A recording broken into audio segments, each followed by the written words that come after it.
Question discuss करेंगे, important question. ठीक है, तो ये वर्ड फॉर्म के फॉर्म में है। पहला क्वेश्चन है 200 logs are stacked in a following manner, मतलब 200 लकड़ियों का एक झुंड है, एक स्टैक है, उसको एक अरेंज मैनर में रखा गया है। ठीक है, उसमें 20 लॉग जो है, मतलब 20 लकड़ियों का जो ये है वो बॉटम रो, मतलब सबसे नीचे वाले रो में है। उसके ऊपर का जो रो है उसमें 19 लकड़ियां रखी हुई हैं, और उसके बाद जो 19 के बाद जो दूसरा रो आ रहा है उसमें 18 लकड़ियां रखी हुई है, और वो वैसे ही बढ़ते चला जा रहा है। तो क्वेश्चन में ये पूछा है कि इन हाउ मेनी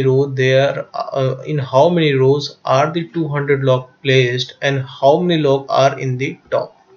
मतलब इन हाउ मेनी रोज जो मेरा जो है 200 लॉग जो है वो प्लेस्ड हो जाएगा, मतलब ओवरऑल 200 लॉग मेरा प्लेस भी हो जाएगा, और सबसे ऊपर वाला जो रो मेरा बनेगा उस रो में कितनी लकड़ियां होंगी, how many logs are there in the top row. तो सबसे पहले इस कॉन्सेप्ट को समझते हैं। जैसे ये मेरा लकड़ी का लॉग है, ठीक है, फ्रंट व्यू है इसका। ठीक है, इस टाइप से हमारा 20 लकड़ियां रखी हुई, ठीक है, 20 लकड़ियां रखी हुई। अब इसके ऊपर कह रहा है, मतलब ये पहला रो हो गया। ठीक है, इसके ऊपर वाले रो में कह रहा है कि 19 लकड़ियां रखी हुई हैं। ठीक है, 19 लकड़ियां रखी हुई हैं ऐसे ही। ठीक है, अब इसके ऊपर एक और रो है, उसमें 18 लकड़ियां रखी हुई हैं। ठीक है, सिस्टमैटिक में 18 लकड़ियां रखी हुई। तो हम क्या देख रहे हैं कि ये जो है डिक्रीजिंग ऑर्डर में ऊपर बढ़ते जा रहा है। ठीक है, और जो मान लो ये हमारे पास कुछ 20 लकड़ियां थी, कुछ 19 लकड़ियां थी, कुछ 18 लकड़ियां थी, ऐसे ही करते करते एक तो 200 लकड़ी रखा गया। ठीक है, 200 लकड़ी रखा गया, क्या करा, तो उस 200 लकड़ी कहाँ तक में आ गया हमारा, मतलब ये जैसे 20 लकड़ी है तो 20 प्लस 19 प्लस 18 प्लस 17 ऐसे कर करके कौन से रो में हमारा 200 लकड़ी जो है वो पूरा रखा गया। ठीक है, और जो इस फॉर्म में जो रो मेरा बनेगा, इस फॉर्म में जो रो मेरा बनेगा उसमें जो सबसे टॉप मोस्ट रो आएगा, सबसे ऊपर का जो रो आएगा, तो उसमें हमारा कितना लकड़ी होगा। ठीक है, तो आइए क्वेश्चन को स्टार्ट करते हैं।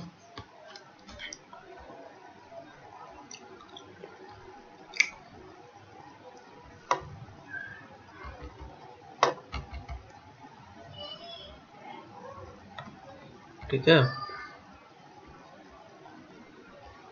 चलिए, तो सबसे पहले दिया हुआ है कि पहले रो में हमारा, ठीक है, पहले रो में हमारा कितना लकड़ी रखा हुआ है, 20 लॉग रखा हुआ है। ठीक है, तो सबसे पहले तो हम देखेंगे जो एपी का है उसमें जो मेरा सबसे पहला ए जो है वो है हमारा क्या, 20 है। ठीक है, उसके बाद इसी फॉर्म में हम आगे बढ़ेंगे। तो आगे बढ़ने में हम देख रहे हैं कि जो हमारा दूसरा रो है उसमें क्या है, ठीक है, दूसरा क्या है, 19, मतलब या जो एपी जो हमारा जिस फॉर्म में है वो है भाई 20, 19, 18 एंड सो ऑन, आगे बढ़ते चला गया। इसी फॉर्म में है ना हमारा, जो भी लकड़ी जो रखा रहा 20, 19, 18 और उसके बाद 17, ऐसे ही करते करते आगे बढ़ते चला गया भाई। ठीक है, तो हमने ये देखा कि जो हमारा ए है वो है 20। ठीक है, अब इसमें से सबसे पहले हम कॉमन डिफरेंस निकालेंगे डी। ठीक है, तो डी मेरा क्या आ जाएगा, 19 minus 20 is equal to -1। 19 minus 20 is equal to -1, d मेरा -1 आ गया। ठीक है, अब चलिए, अब यहाँ पे हम देख रहे हैं कि 200 लॉग स्टैक इन है फॉलोइंग मैनर। तो यहाँ पे तो सबसे पहले दे दिया जो हमारा एस ऑफ एन है, एस एन जो है वो 200 है। ठीक है, अब हम फॉर्मूला लगाते हैं भाई। तो हम जानते हैं S n is equal to n/2 bracket में 2a plus n-1 into D. ठीक है, ये हमारा फॉर्मूला होता है। तो एस ऑफ एन हमारा 200 है। अब वैल्यू पुट करते जा रहे हैं। एन हमको निकालना है, तो एन इसको ऐसे ही लिख दिए, यहाँ पे 2 आ गया। अब देखिए 2 ए की वैल्यू मुझे पता है 20 है, और एन को एन ही रहने दें, और डी हमारा वैल्यू जो है वो -1 है। अब इस इक्वेशन को जब हम सॉल्व करेंगे तो n का वैल्यू हमें आ जाएगा। चलिए सॉल्व करते हैं। तो यहाँ पे डिवाइडेड बाय 2 है तो इस 2 को इधर ले जा रहे हैं तो ये 400 हो जाएगा। ठीक है, n ये 40 हो गया प्लस, अब इसको इससे मल्टीप्लाई कर दे रहे हैं तो n इंटू -1 इज -n। ठीक है, और माइनस माइनस प्लस 1 इंटू 1 1। ठीक है, अब इस ब्रैकेट को तोड़ता हूं मैं, तो ये हमारा n आ गया, ये 40 हो गया, ये -n हो गया, ये +1 हो गया। ठीक है, 400 is equal to 40n, sorry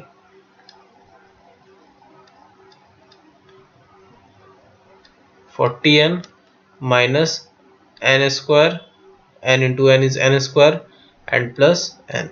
तो हमारा ये एक इक्वेशन के फॉर्म में आ गया, क्वाड्रेटिक इक्वेशन के फॉर्म में आ गया। इसको सॉल्व कर सकते हैं अब आराम से। तो इस n स्क्वायर को इस साइड ले जा रहे हैं तो -n स्क्वायर हो जाएगा प्लस n स्क्वायर। अब ये 40 प्लस n जो है ये मेरा 41n हो जाएगा। तो ये 41n को अगर हम इस साइड ले जाएंगे, इस साइड ले जाएंगे तो ये प्लस है तो ये माइनस में चला जाएगा तो -41n। ठीक है, और ये हमारा 400n जो है वो उसी फॉर्म वहीं हम रहने दे रहे हैं तो plus 400m is equal to 0। ठीक है, अब इसको हम सॉल्व करते हैं। तो ये अगर इसको ब्रेकआउट करेंगे हम तो इस हिसाब से ब्रेकआउट करेंगे कि 41 का वैल्यू हमें मिल जाए। तो 400 को हम ब्रेकआउट करते हैं भाई, एलसीएम लेते हैं। 400 आ गया, फिर 2 5 2 25 एंड 5 5 जा 25।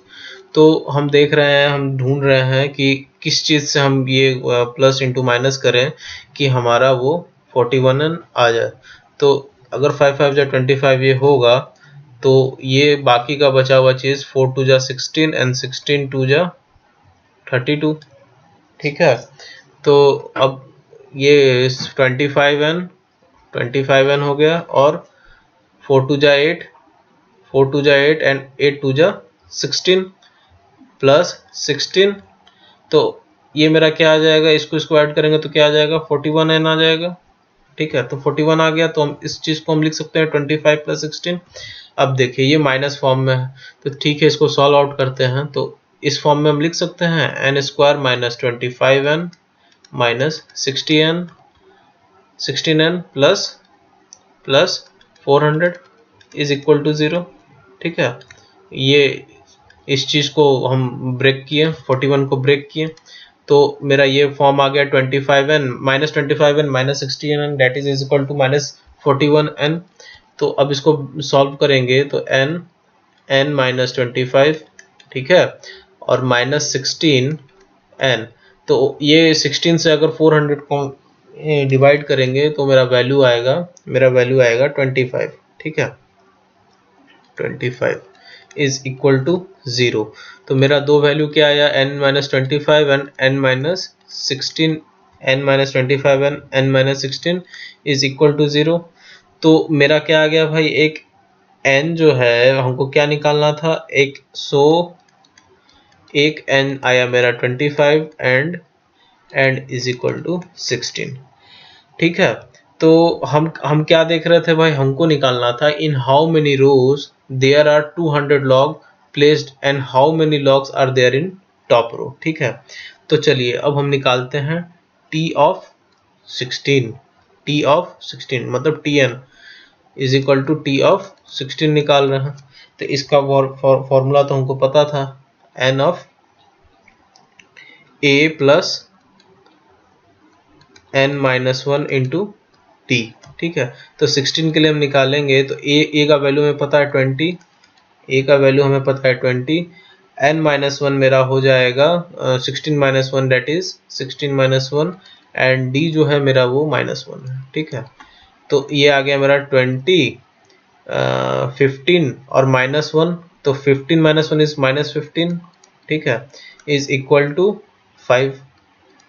सिमिलरली हम t ऑफ 25 भी निकाल लेंगे। ठीक है, तो 20 plus 25 minus 1 that is 24 into -1। ठीक है। तो 20 माइनस 24 हो गया, ये इज इक्वल टू -4। तो हम क्या देख रहे हैं, हम क्या देख रहे हैं कि हमको तो सबसे पहले निकालना था in how many rows 200 logs are placed and how many logs are there in top row. ठीक है, तो हम ये देख पा रहे हैं कि यहाँ पे जो मेरा t ऑफ 16 आया वो आया 5, मतलब ये मेरा t ऑफ 16 जो आ गया वो मेरा 5 आ गया। तो सिमिलरली t ऑफ 25 मेरा क्या आ रहा है, -4 आ रहा है। तो ये तो भाई हमारा वैल्यू नहीं हो सकता है निगेटिव में। तो n जो है मेरा 16 and 5 logs are placed in top row. हमें जो क्वेश्चन में था कि एक तो इन हाउ मेनी रो, मतलब जो 16वां रो है, जो 16th रो है उस पे हम जा करके मेरा जो है वो 200 लॉग जो है पूरा रखा जा रहा है। ठीक है, और उस 200 लॉग पे रखाने के बाद जो हमारा सबसे टॉप रो में जो रो बन रहा है वो मेरा बन रहा है 5 लॉग का। n is equal to 16 and 5 logs are placed in top row. 5 logs are placed in top row. I hope question ये समझ में आया होगा सबको। ठीक है, ऐसे ही हम आगे बढ़ते हैं और इसी टाइप का एक दूसरा क्वेश्चन सॉल्व करते हैं। ये एनसीईआरटी का क्वेश्चन है और बहुत इंपॉर्टेंट क्वेश्चन है। क्वेश्चन में दिया हुआ है कि a contract on construction job specify a penalty for delay of competition beyond a certain date as follows. मतलब एक कॉन्ट्रैक्ट है कंस्ट्रक्शन जॉब का और उसमें एक पेनल्टी दिया हुआ है हर दिन का। अगर वो जॉब उस पर्टिकुलर डे में ख़त्म नहीं होगा तो हर दिन उसको एक पेनल्टी देना पड़ेगा। तो फर्स्ट डे में तो 200 रुपया उसका है ही। ठीक है, तो अगर वो सेकंड डे आगे बढ़ा तो वो 250 हो जाएगा। फिर सिमिलरली थर्ड डे आगे बढ़ा तो वो 300 हो जाएगा। यही चीज़ यहाँ क्वेश्चन में दिया हुआ है। 200 for first day, 250 for second day and 300 for third day. ठीक है, the penalty for each succeeding day is 50 more than that of preceding day। मतलब हर डे बढ़ते के क्रम के साथ उसको 50 रुपए का एक्स्ट्रा जुर्माना देना पड़ेगा। ठीक है, एक्स्ट्रा जुर्माना। How much money the contractor has to pay as penalty if he delayed the work by 30 day. बहुत इजी क्वेश्चन है। इसमें लिया हुआ है कि अगर कॉन्ट्रैक्टर 30 दिन में अगर वो काम करता है, जो उसको कभी पहले ही काम खत्म कर देना चाहिए था लेकिन वो 30 दिन डिले करके काम खत्म करता है, तो उसको कितना पेनल्टी देना पड़ेगा उस 30 दिनों का। ठीक है, तो चलिए क्वेश्चन स्टार्ट करते हैं। बहुत ही इजी क्वेश्चन है, बस खाली जो वर्ड दिया हुआ उसको हमें समझना है। तो यहाँ पे जो हमारा दिया हुआ वो हम देख पा रहे हैं कि हमारा जो AP है वो इस फॉर्म में है। AP जो है वो इस फॉर्म में 200, ठीक है, फिर 250, फिर 300। हाँ, ऐसे ही आगे बढ़ते बढ़ते हो सकता है 350 भी हो जाए। ठीक है, 30 दिन तक का देखना है, तो ऐसे ही आगे बढ़ते बढ़ते वो चला जाएगा सो ऑन। ठीक है, अब इसमें हम देख रहे हैं कि A जो है वो मेरा 200 है, D जो है मेरा वो 250 माइनस 200 दैट इज 50। ठीक है, तो हमको दो चीज़ पता चल गया, तो हम S ऑफ n निकाल सकते हैं। S of n is equal to n/2, ठीक है, 2a plus n minus 1 into d. अब देखिए यहाँ पे हमको नीचे दिया हुआ है फॉर 30 डेज। ठीक है, तो हम S ऑफ 30 ले रहे हैं, तो 30/2 हो गया। 2 A की वैल्यू हमें दी हुई है, वो हमको सिर्फ पुट करते जाना है। एंड 30 हो गया माइनस 1 इंटू डी जो है वो मेरा 50 हो गया। इसमें कंफ्यूज होने की बात नहीं है कि मैं n30 क्यों लिया, क्योंकि यहाँ पे नंबर ऑफ डेज मुझे दिया हुआ। अगर नहीं दिया हुआ रहता तो वो हमको दे देता कि 350 जो है वो लास्ट तक जा करके 30 दिन में समथिंग हो जा रहा है, तो हमको नंबर ऑफ डेज निकालना है कि कितने डेज में ये कितना हो गया। लेकिन इस क्वेश्चन में ऐसा कुछ नहीं है, इसमें सिंपल सा बात दिया हुआ है कि हमें 30 दिन, मतलब वो 30 दिन जो उसका बढ़ते जा रहा है हर दिन का पैसा, वो 30 दिन में कितना डिले, उसको कितना फाइन देना पड़ रहा है, तो हमको n सिंपली दिया हुआ है इसमें। तो यहाँ से हम S ऑफ 30 फाइंड आउट करने की कोशिश करते हैं। तो s ऑफ 30 जो है मेरा 15 2 से 15th बार में चला गया, ठीक है, और ये मेरा 400 हो गया, और ये मेरा 29 इंटू 50 हो गया, ठीक है। अब जो ये मेरा जो निकलेगा 15 400 प्लस 29 इंटू 50 अगर करेंगे तो हमको 1450 मिलेगा इसको मल्टीप्लाई करने के बाद। अब इस दोनों को हम ऐड करते हैं तो 1850, इसको ऐड करेंगे तो 1850 आएगा। 1850 को 15 से मल्टीप्लाई कर देंगे तो 27750 आएगा। तो s ऑफ 30 जो है मेरा वो 27750 है। मतलब उसको 30 दिनों में 27,750 रुपये की पेनल्टी देनी पड़ेगी। मतलब हम यहाँ पे इसको डिपिक्ट करेंगे सॉल्यूशन निकालने के बाद। Therefore the contractor has to pay rupees 27750 as penalty, ठीक है। मतलब ये एपी मेरा यहाँ पे जाके खत्म होगा 27,750 रुपये पे, ठीक है, 30 दिनों में। तो ये भी क्वेश्चन हमने बड़े आराम से किया, बहुत इजी क्वेश्चन है, बस खाली वर्ड प्रॉब्लम समझने भर की देरी थी और क्वेश्चन बहुत चुटकी भर में निकल गया। चलिए एक क्वेश्चन और डिस्कस करते हैं। ये भी हमारा एनसीईआरटी का एक क्वेश्चन है और इम्पॉर्टेंट क्वेश्चन है। ये क्वेश्चन में दिया हुआ है कि a sum of ₹700 is to be used to give 7 cash prize to a student of a school for their overall academic performance. In each prize, if each prize is 20 less than the preceding prize, ठीक है, find the value of each of the prize। तो देखिए सबसे पहले हमको ऊपर वाला term समझना है कि क्या दिया हुआ है कि a sum of rupees 700 is to be used to give 7 cash prices. मतलब टोटल 7 कैश प्राइजेस हैं हमारे पास, हमको उसमें जो भी खर्चा हुआ वो 700 रुपये का हुआ, ठीक है। 700 a sum of 700 to be used to give 7 cash to the student of a school for their overall academic performance। अगर हर एक price 20 less than the preceding price है, less than the preceding price, तो सबसे पहले हम देखते हैं कि let the cost of first prize be rupees p। First price जो है वो हमारा p है, ठीक है। तो सेकंड प्राइस क्या हो जाएगा, कॉस्ट ऑफ सेकंड प्राइस, यहाँ पे लिखा हुआ 20 less than its preceding price. मतलब ये जो मेरा p है ये माइनस है 20 का। देखिए यहाँ पे लिखा हुआ इफ ईच प्राइस, मतलब p is minus less than the 20, मतलब 20 less than its preceding price, 20 less than its preceding price, ठीक है। समझ गए आप लोग? आई होप समझ गए होंगे, बस खाली शब्दों का हेर फेर है, ठीक है। 20 less than its preceding price, तो p माइनस 20 हो गया। अब देखिए ये 20 के क्रम में मतलब घटते जा रहा है, तो अगर ये मेरा p हो गया AP पहला, और दूसरा फिर वो p माइनस 20 हो गया, तो तीसरा भी तो मेरा p माइनस 40 हो जाना चाहिए। वैसे ही सो ऑन करते करते ये 60 हो जाना चाहिए, बढ़ते जाना चाहिए, ठीक है।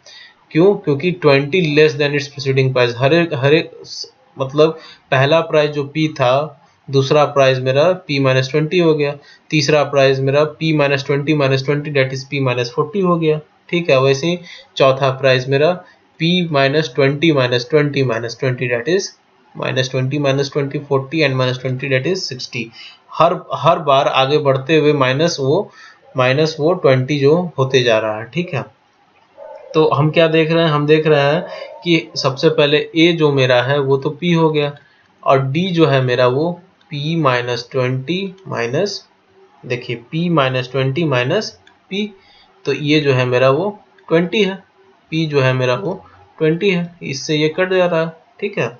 अब चलिए अब आगे चलते हैं। हमको a और d तो मिल गया, हमको ए और डी तो मिल गया। अब यहाँ पे हमको निकालना है कि जो सम of rupees 700 is to be used to give 7 cash prizes is to be, मतलब s of 7 हमको दिया हुआ है, s of 7 जो है वो मुझे दिया हुआ है 700, ठीक है, s of 7 हमको दिया हुआ, तो बस निकाल दो n by 2 sorry s of n is equal to n by 2 2a plus n minus 1 into d, s of n is equal to n by 2 2a plus n minus 1 into d। अब s of n जो है s of 7 हो जाएगा 7 by 2 2a मेरा है जो क्या है p है, प्लस n जो है मेरा 7 minus 1 है और d जो है मेरा वो 20 है। अब निकालते जाइए, s of 7 is 700 7 by 2 2p plus ये मेरा 6 हो गया और ये मेरा माइनस है, तो ये मेरा आ जाएगा minus 6 into 20 is minus 120 minus 120। अब ये 2 को इधर ले जा रहे हैं हम, तो ये हो जाएगा मेरा क्या 1400 7 इंटू 2 इज 14p, ठीक है, और 12 7 जा ये 7 इंटू 120 इज, और ये माइनस बाहर आएगा ब्रैकेट के बाहर, तो ये माइनस हो जाएगा, और 7 इंटू 120 इज 840, ठीक है। अब बस इसको सॉल्व कर दो और हमको ए निकल जाएगा, दैट इज पी निकल जाएगा, मेरा फर्स्ट कॉस्ट प्राइस निकल जाएगा। तो 840 को यहाँ इधर ले जाएंगे तो ये पॉजिटिव हो जाएगा, ठीक है। तो देखते हैं, और ये 14p है ही मेरा, तो देखते हैं क्या निकलता है दोस्तों। तो सबसे पहले तो हम इसको 1400 plus 840 is equal to 14p, ठीक है। अब 840 और 1400 मतलब मेरा हो जाएगा 2240 इज इक्वल टू 14p। तो अब हम इसको निकाल लेंगे, डिवाइड कर देंगे इसको 14 से, डेट इज इसको इस साइड ले जाते हैं 14p और इसको इस साइड ले जाते हैं 2240। अब p is equal to 2240 divided by 14, 2240 divided by 14। अब मेरा जो यहाँ से सॉल्यूशन निकलेगा, इसको अगर मैं माइनस करूँगा मतलब डिवाइड करूँगा, तो ये मेरा 160 बार में कट जाएगा, तो p इज इक्वल टू 160। तो मेरा जो ये पहला टर्म है p वो 160 आ गया। सिमिलरली अब इसको पुट करते जाओ, तो मेरा जो AP है वो किस फॉर्म में आ जाएगा, एक तो 160 हो गया, फिर 160 माइनस 20 हो गया, फिर 160 माइनस 40 हो गया, एंड सो ऑन। तो यहाँ पे दिया हुआ find the value of each price, तो हमको यहाँ पे 7 कैश प्राइस दिया हुआ है, तो ये 1 हो गया, ये 2 हो गया, ये 3 हो गया, ठीक है, और ये 4 हो गया, ठीक है। फिर इसको आगे बढ़ाते जाएंगे तो 160 माइनस 80 हो जाएगा, ठीक है। फिर 1 2 3 4 5 ये 6 हो गया, फिर 20 ऐड करेंगे, फिर एक और, तो मेरा वो 7 हो जाएगा 120। हमको क्या यहाँ पे 1 2 3 4 मैंने लिया था, यहाँ पे 7 लिखा हुआ था, तो ठीक है, इसको आगे बढ़ाते हैं। तो ये जो मेरा टर्म है यहाँ पे p माइनस 80 हो जाएगा, फिर यहाँ पे ये 1 2 3 4 5 हो गया, फिर छठा मेरा हो जाएगा 80 minus 20 that is 100, and similarly 100 minus 120 100 minus 20 minus 100 minus 20 is equal to 120। तो ये मेरा 7 टर्म तक निकल गया, वही मैंने यहाँ निकाल दिया। तो AP मेरा आ गया, ये इधर मैं सॉल्व कर रहा हूँ 160, ठीक है, ये पहला का हो गया, दूसरा का हो गया 140 because 160 minus 20 is 140।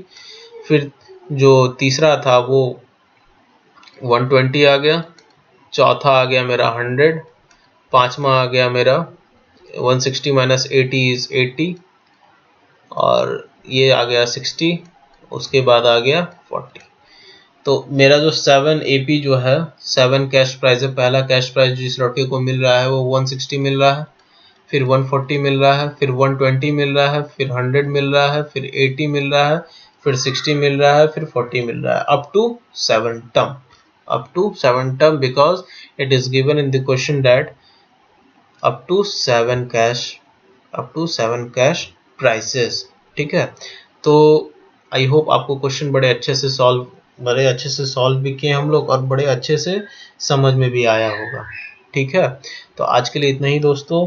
AP arithmetic progression आज मैं यही कंप्लीट कर रहा हूँ, और क्वेश्चन किसी भी टाइप का आपके पास हो जो समझ में नहीं आ रहा हो, प्लीज़ और प्लीज़ कमेंट बॉक्स में ज़रूर डालें, मैं कोशिश करूंगा उसको सॉल्व करने का। ठीक है, एक अलग सा वीडियो बना के उसको सॉल्व करूंगा, या कमेंट बॉक्स में ही उसको बताऊंगा कि कैसे सॉल्व करना है। अगर इससे रिलेटेड जो मैं क्वेश्चन सॉल्व किया हूँ अभी तक, जितना भी इससे रिलेटेड कोई भी प्रॉब्लम हो तो प्लीज़ कमेंट बॉक्स में ज़रूर से लिखें।